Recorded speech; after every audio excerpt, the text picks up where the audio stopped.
मऊ जनपद आया रेलवे का किस तरह का निरीक्षण आपके द्वारा किया जाए? देखिए, हमारे मऊ घोसी के माननीय सांसद जी ने जिस प्रकार से मऊ की जनता के आंख में धूल झोंकने का काम किया, सदन के अंदर 140 करोड़ लोग सदन की कार्यवाही को देख रहे थे।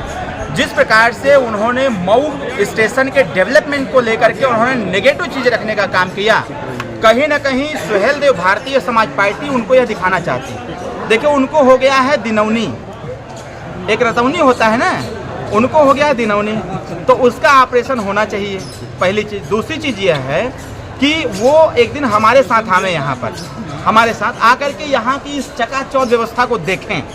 तो मैं भी 2003 से यहाँ आता हूँ, वो भले ही 2000 आए हो 9 में, मैं 2003 में आया था, इसी रेलवे मैदान में मैंने भाषण दिया था और इसी स्टेशन पर उतरा था मैं, तब यहाँ की दुर्व्यवस्था मैंने देखा था। तो मैंने ये कल्पना नहीं किया था कि 2025 में ऐसी व्यवस्था होगी। आज रेलवे स्टेशन की जिस प्रकार की व्यवस्था है, यह व्यवस्था देखने लायक है। ऐसी व्यवस्था कई बड़े स्टेशनों पर नहीं हो पाती है, यहाँ उनको देखना चाहिए। दूसरी बात, उन्होंने कहा पानी की व्यवस्था नहीं है, ऐसा कोई टोटी नहीं है जिसमें पानी नहीं आता हो। तीसरा, उन्होंने कहा कि यहाँ जो यात्रीगण आते हैं उनके लिए कोई व्यवस्था नहीं। इतना अच्छा छाया की व्यवस्था किया गया है, पंखे की व्यवस्था है, और सबसे अच्छी बात है कि यहाँ रोजगार के अवसर कितने दिए गए हैं। मतलब स्टेशन पर स्टेशन के द्वारा जो रोजगार दिए जा रहे हैं उसको भी दिखाया जा रहा है। इसके साथ साथ यहाँ जो ट्रेनों के ठहराव के लिए व्यवस्था बनाई गई है, उधर कंपार्टमेंट बनाया गया है, कम से कम ट्रेनें ठहराव कर सकें, सारी व्यवस्थाएं। पार्किंग की व्यवस्था जबरदस्त। अभी मैं भी आया, पहले क्या होते थे, सबकी गाड़ी यहाँ तक आके खड़े हो जाते थे। अब ऐसी व्यवस्था बन गई है कि पार्किंग की व्यवस्था उधर हो गई है, मोटरसाइकिल की व्यवस्था हो गई है। रात को इस स्टेशन पर आने के लिए खोजना पड़ता था कि रास्ता किधर है। यहाँ से लेकर के मुख्य बाजार तक, लगभग यहाँ से आधा किलोमीटर दूर तक दोनों तरफ का चौड़ीकरण किया गया है, पैदल पथ बनाया गया है, मार्केटिंग किया गया है, अच्छी अच्छी लाइटें लगाई गई हैं। ये सब नहीं दिखता है क्या? एक्सीलेटर की व्यवस्था हो रही है, सारी चीज़ें तो हो ही रही हैं। इसके साथ साथ यहाँ उन्होंने कहा कि भाई साहब, यहाँ एक रेलवे फाटक है, वो हमेशा जाम लगा रहता है, तो यो तकिया खोल के देखो कि वो पे ब्रिज बनता, वो ब्रिज बन रहा है कि कोई दिक्कत ना हो लोगों को।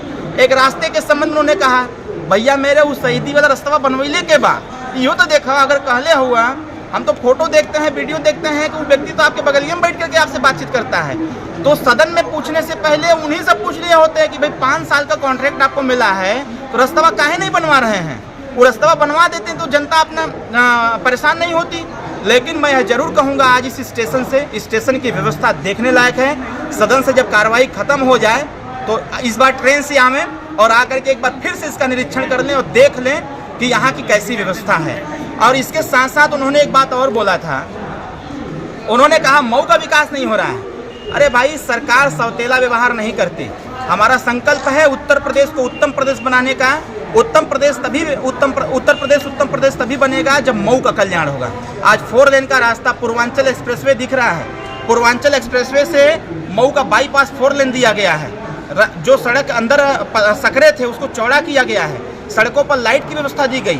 पूरे मऊ का ऐसा कोई टाउन एरिया नहीं होगा जिसमें अरविंद कुमार शर्मा जी ने स्पेशल बजट दे करके उसको सौंदर्यीकरण के लिए किया ना हो।